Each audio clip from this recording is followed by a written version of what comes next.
ගෑන් ළමයි කැමති එහෙම රොමැන්ටික් ආදරවන්තයන්ට තමයි. කොයි කොල්ලටද ඔයගොල්ලෝ කැමති? එකටද දෙකටද? අර මේ වෙරළ අද්දර සීන නිවස ගොඩනගන්න මහන්සි වෙන ආදරවන්තයටද?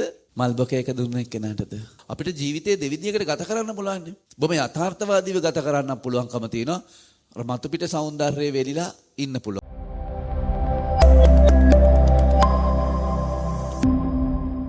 ගෑන් ළමයි කැමති එහෙම රොමැන්ටික් ආදරවන්තයන්ට තමයි. කොල්ලෙක් ඉන්නවා පට්ට යථාර්ථවාදී. පට්ට යථාර්ථවාදී කොල්ලෙක් ඉන්නවා. ඒ කොල්ලා ඒ කෙල්ලට මාර ආදරේ. අපි තමයි විශ්මිකාට. විශ්මිකාට පණ ඇරලා ආදරේ කොල්ලෙක් ඉන්නවා. කවදා හරි දවසක මේ කොල්ලගේ ප්‍රාර්ථනා විශ්මිකාගේ හීන ඉටු කරන්න. විශ්මිකාගේ ආශාවල් සපුරන්න. විශ්මිකාට ඕන ලස්සන මූද වෙරළා අයින තියෙන පොඩි ගෙයක්. මූදු වෙරළක් අයින තියෙන ගෙයක්. ඒ මූදු වෙරළා අයින තියෙන ගේ හදන්න කලින් ඉඩම ගන්න ඕන. විශ්මිකාගේ බලාපොරොත්තු ඉටු කරන්න. ලස්සන මුදු වෙරළයි තියෙන ගේ. ඒ ගේ ගාව ඉස්සරහා නවත්තලා තියෙන පුංචි කාර් එක. මේ දේවල් ටික කරගන්න මෙයාට විශ්මිකාට ආදරය කරන තරුණයාට සල්ලි නැහැ. හැබැයි ඒ වුණාට එයා අහන්න. ඔයාද විශ්මිකාට ආදරය කරලා පොඩ අහගෙන හිටපන් එහෙනම්. එයි යකෝ. දැන් මේ කොල්ලා නහිනවා මේකට. මැරෙනවා. ඒ කියන්නේ මහන්සි වෙනවා. පොඩි ජොබ් එකක් කරන්නේ. පොඩි ජොබ් එකක් කරන්නේ. නිදාගන්නේ එයා ඒ ජොබ් එක කරලා ඉවරලා රැට තවත් ජොබ් එකක් කරනවා. කඩේක වැඩ කරන්න යනවා. ඇයි ඒ? විශ්මිකාට ආදරේ. එයාගේ බලාපොරොත්තු හදලා දෙන්න ඕන. තව ගානක් මදි. ඒ ගාන එකතු කරන්න මේ අවුරුද්දේ කොහොම හරි වැඩ කළා සල්ලි කීයක් හරි හොයාගෙන අර මුදු වෙරළා ඉන්න තියෙන ඉඩම ගන්න ඕන. ඊට පස්සේ එතන ඒ ගෙදර හදන්න පටන් අර ගන්න ඕන. විශ්මිකාට එයා කියනවා විශ්මි මං කොහොම හරි ඔයාගේ බලාපොරොත්තු ඉටු කරනවා. විශ්මිකා කියනවා කමන්නේ ඔයා මහන්සි වෙන මන් දන්නවා ඔයා. විශ්මිකා සපෝට්. මොකද හීනයක් තියනවා යන්න. විශ්මිකාට තියෙන ආදරේ හින්දා මේ කොල්ලා මේ හීනේ වෙනුවෙන් මාර දිවා රෑ වෙහෙසලා වැඩ කරනවා. කොටිම කියනවා නම් මේ ඊයේ පෙරේදා විශ්මිකාගේ උපන්දිනේ තිබුණා. කොල්ලට එන්න විදිහක් නෑ. ඕටි කරනවා. මැසේජ් එකක් ගහලා තිබුණා. වස්තු ඔයාට සුබ උපන්දිනක්. ඔයාගේ හීනේ වෙනුවෙන් මං කැප වෙනවා කියලා. අහන්න මේ කතාව මේ ඇත්ත කතාවක්. මෙහෙම කැප වෙනවා.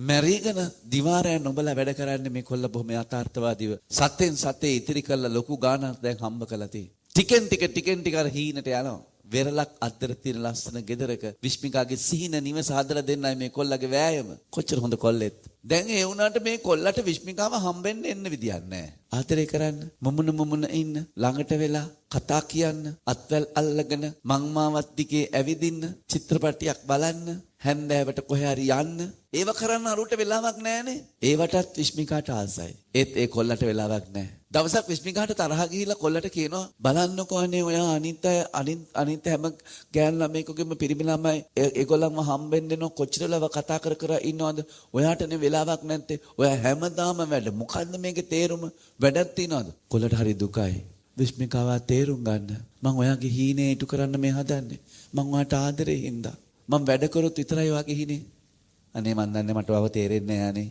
ඒ අතර ආදරවන්තයෙක් එනවා විශ්මිකාට බැලුම් හෙලාගෙන නවපන්නේ ආදරවන්තයෙක් මේ ආදරවන්තයා විශ්මිකාගේ උපන්දිනේ දැනගෙන එයාගේ පෙම්මතාට එන්න බැරි වුණාට මේ කොල්ල ඇවිල්ලා ලස්සන මල් බොකේ එකක් අරගෙන විශ්මිකා ගාවට ඇවිල්ලා මෙහෙම කළාද විශ්මිකා අනේ කියලා ගන්නවා මල් මිට ගන්නවා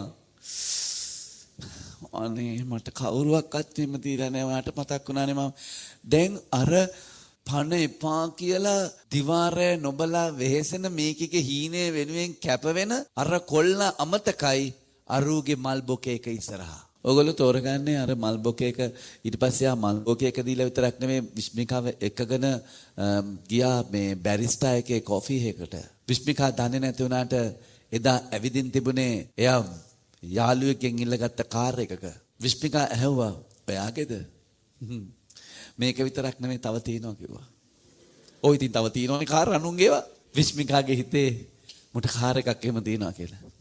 අරු අරහෙ නහිනවා. විශ්මිකා යනවා මල් බොකේ දුන්න කොල්ලෙත් එක්ක කෝපි බොන්න. දැන් ගෑල්ලමයි මට කියන්න.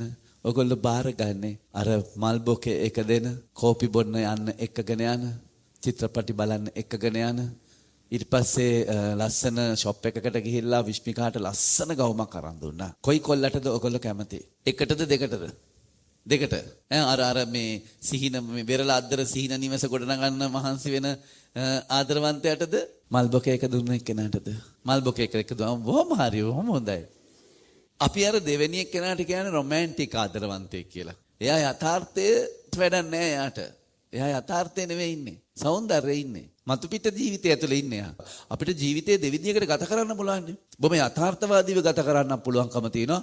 අර මතු පිට සෞන්දර්යයේ වෙලිලා ඉන්න පුළුවන්. හැබැයි කවදා හරි දවසක අපි යථාර්ථය පහක් ගන්න වෙනවා එතකොට. තේරෙනවද? ඉතින් ඕක තමයි අපි රොමැන්ටිසිසම් කියලා කියන්නේ. සුන්දරත්වය සබදාම ඕවා වර්ණනා කර කර ඉන්නවා. ඒ නිසා තමයි ඒගොල්ලන්ට ජීවිතේ කටුක පැත්ත, වේදනාකාරී පැත්ත, සමාජයක වුණත් අර මේ ජරා ජීර්ණ පැත්ත ඒගොල්ලෝ බැලුවේ නැහැ දිහා. ඒක හිතාමතා මගහැරියයි වේදනාවනේ. සුන්දරත්වය විතරක් වැළඳගත්තා. ඒක තමයි රොමැන්ටිසිසම් කියලා කියන්නේ.